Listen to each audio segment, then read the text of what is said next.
Hey guys, welcome to Think Time. You know you're in the right place if you've bought a million planners and none of them work with your creative mind. I do want to share with you today, just very specifically, a couple pitfalls that people who have ADHD, or if you're a creative leader, if you're an ADHD leader, entrepreneur, or creative leader, there are some pitfalls that you can make. And I wanted to just kind of lead out today with some of those. Your planning could be better if you're making these mistakes. But number one, you plan only with a productivity planner that's on a daily basis, a daily planner. You don't want to do that. Stephen Covey says, and I agree, that when you're planning only on a daily basis, you put yourself automatically in a reactive mode.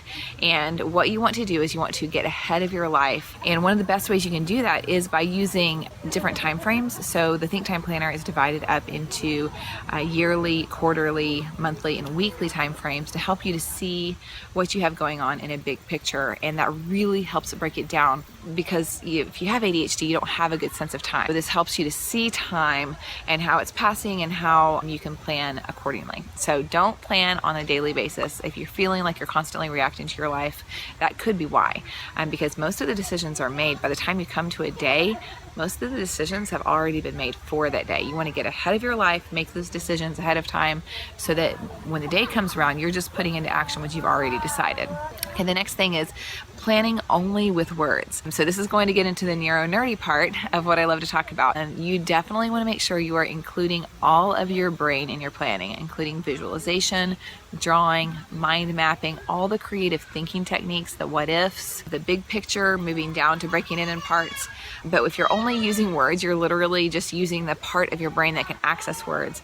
And the part of your brain that is more connected with the deeper things that you really want isn't accessible through words. And so the place where you actually make decisions isn't accessible through words. And so you're really cutting yourself off at your ankles if you're just planning with words. So don't do that. That's the second mistake you can make. The third thing is relying on lists alone. If you love your list, that's great. Just hear me out for a minute. I just want to let you know that there is a better way than just taking a list and going from top to bottom.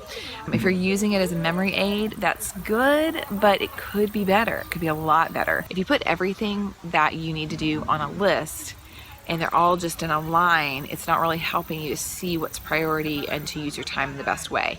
And so you want to actually have a system that keeps you from feeling like because it's on your list, it should fit in your life. I call it the tyrannical to-do list, because a list acts like you have all the time in the world and you can accomplish everything.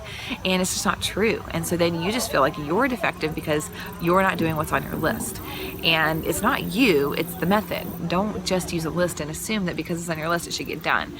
It really needs to fit onto your calendar and to be scheduled. So those are 3 common mistakes you can make. So don't let traditional words, lines, and lists planners keep you from bringing your dreams to life. It really is the wrong method for you and for your brain. I want you to use Think Time Planner. It's designed with your brain in mind. I really believe in you. I really believe in your dreams. And I believe that you can only do what you can only do. Okay, I'll see you in the next video. Bye.